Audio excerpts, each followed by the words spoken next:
కర్నూలు జిల్లాలో భారీ దోపిడీ జరిగింది. ఎమ్మిగనూరులోని మగతిపేటకు చెందిన మాజీ కోఆపరేటివ్ సొసైటీ సెక్రటరీ ఇంట్లో గుల్బర్గాకు వెళ్లారు.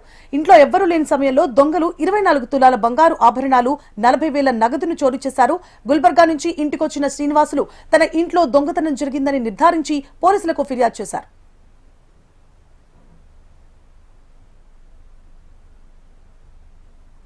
తాళాలన్నీ లోపల పెట్టుకుంటే ఎవరు కనమన్నట్లేదు.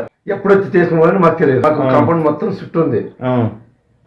మిద్ది మీద దిగినారని తెలియదు. వచ్చి తాళం పడుకుంటున్నారు. ఇది ఈస్ట్ వైపు ఉంది తలుపుది. మరి లోపల ఇంకో నార్త్ ఫేస్ ఉంది. అది ఇన్నర్ లాక్ చేసినాం. నార్త్ ఫేస్ ఇన్నర్ లాక్ చేసినాం.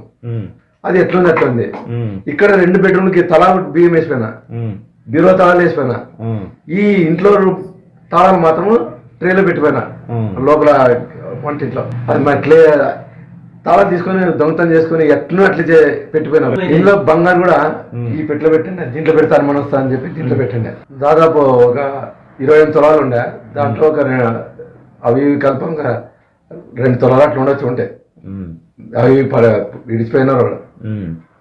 ఇంకా ఆ బీరో చూస్తే బీరం తాళా చేసినారు.